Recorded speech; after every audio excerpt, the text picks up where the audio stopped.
आपका favourite cricketer कौन है, फिर ये बताइए। उस जमाने में हम जब थोड़ा ज़िंदगी के संघर्ष के दिनों में जब पढ़ाई करते थे तो कभी कभी पेपर पढ़ते थे, न्यूज़ों में कभी कभी मिलता था लंबे बाल वाले अपने धोनी साहब। लंबे बाल वाले धोनी। उस समय एक न्यूज़ की हेडलाइन, तो कभी धोनी से मुलाकात हुई? नहीं, कभी नहीं, अभी नहीं। और ऐसी कोई हमारा सपना नहीं, ऐसा कोई सपना भी नहीं। लेकिन हम आपको बताते हैं कि हमारे मन मस्तिष्क में उनसे, और वो हेडलाइंस हमें याद है।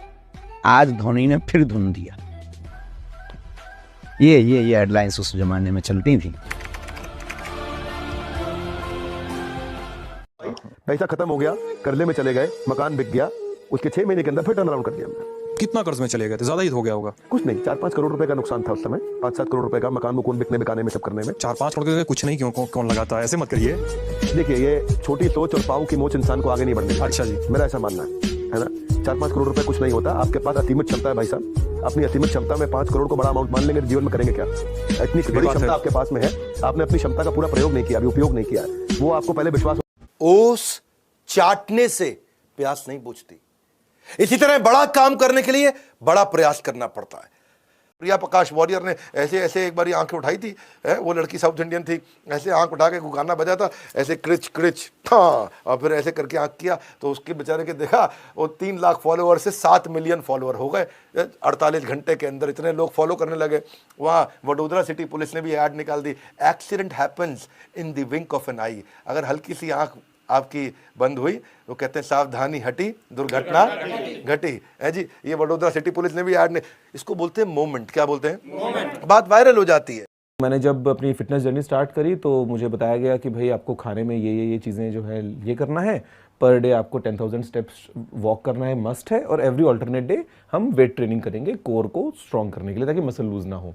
मैंने स्टार्ट किया, 2-4 दिन में फ्लो में आ गया। फिर मैंने पूछा ट्रेनर से, मैंने कहा अगर मैं 10,000 की जगह 20,000 स्टेप्स चलूँ तो कोई नुकसान तो नहीं होगा ना? बोलते नहीं, अगर तुम चल सकते हो तो चल लो 20,000 स्टेप्स, कोई नुकसान नहीं है। वॉकिंग जो है it's a best exercise, running से भी बेटर कई बार मैं वॉकिंग को प्रेफर करूंगा। मैंने पूछा अगर 20 से 30 चलूंगा तो नुकसान नहीं होगा? बोलते नहीं, 30 भी चल लो। सर उस दिन के बाद मैंने 4 महीने तक हर रोज 3 घंटे वॉक किया है, non stop, again because of the consistent approach. चाहे शाम को 7 बजे स्टार्ट करूंगा तो 10 बजे तक, कभी 11 बजे स्टार्ट किया है तो रात को 2 बजे तक घर से पीछे निकल के लेक किनारे वॉक करता रहा 30,000 steps on average 20 kilometre daily walk 3 घंटे के लिए। और मैंने 4 महीने में अपना वजन 30 किलो घटा लिया, 105 से 75। पढ़े लिखे होने से अच्छा है पढ़ते लिखते रहना। देखिए स्लाइड पे ध्यान से, पढ़े लिखे होने से अच्छा है पढ़ते लिखते रहना।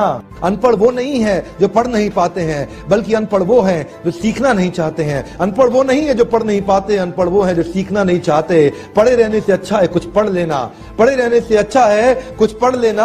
अगर ऐसे ही पढ़े रहोगे तो आगे चल के और पढ़ेगी ही। इसीलिए पढ़े लिखे होने से अच्छा है पढ़ते लिखते रहना। क्या चाहेंगे आप, सीखना चाहेंगे या दोष लगाना चाहेंगे?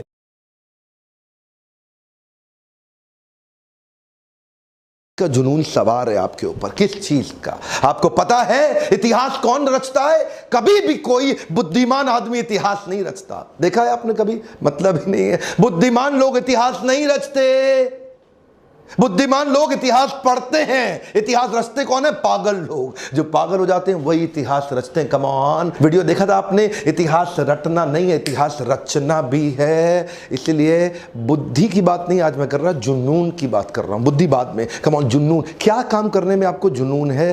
पैशन वो चीज होती है जिसके लिए अगर आपको तनख्वाह ना दी जाए तो भी आप करने को तैयार हैं। जब आप बहुत ज्यादा थके हो तब भी वो काम करने को मजे से तैयार हैं। बहुत नींद आ रही हो तब भी काम करने को मन से तैयार है। संडे का दिन तब भी आप वो काम करने को मन से तैयार हैं। वो काम जो बिना पैसे के लिए भी आप बड़े उत्साह से कर लेते हैं उसको बोलते हैं पैशन। पढ़ने गए थे, उर्दू अरबी पढ़ने, तो एक मौलाना साहब बताए होली खेलने का हमको बहुत शौक, बचपन में सब लड़का खेलता था, हम भी खेल। कहे कि नहीं खेलना चाहिए। हम कहे कि नरक में जाएगा तू। वो बहुत मारते थे मौली साहब हमको। उस समय 3 रुपया का एक डिब्बा रंग मिल जाता था, 1 बाल्टी रंग घोले और गेट पे खड़ा थे कि मौली साहब कब निकलेंगे, छपाक से फेंक दिए होंगे जा नरक में।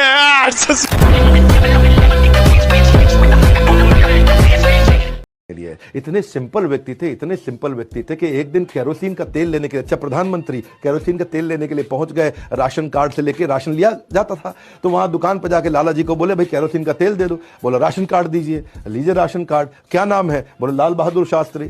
तो वो बेचारा बोला कि अच्छा अब तुम कहोगे कि तुम प्रधानमंत्री भी हो, तो वो थोड़ा चुप हो गए, है जी लाल बहादुर शास्त्री, बोला हाँ मैं प्रधानमंत्री हूं। तो हंसने लग गए, ए छोटू प्रधानमंत्री, इतना हंसने लग गए जोर जोर से। अब वो जो है बनिया बेचारा केरोसिन का तेल देने की जगह मजाक उड़ा रहा था। बहरहाल जब कनस्तर के अंदर तेल डाला तो पीछे से सिक्योरिटी भागती हुई आई और तेल का ड्रम उठाया, तब उसको समझ में आ रही इतनी सिक्योरिटी भागती हुई आई इनकी। एक्चुअली सिंपल धोती कुर्ते में रहने वाले उनकी सिंप्लिसिटी के कारण उनके बेटे कहा भी करते थे कि लाल के हमारे जो शास्त्री जी थे उनको हमेशा मिज्जत कर लिया जाता था। सुनील शास्त्री उनके बेटे, उनके बारे में कई बार कहते हैं कि कॉमनली उनको समझ लिया जाता था कि ये प्रधानमंत्री नहीं है हमारे देश के।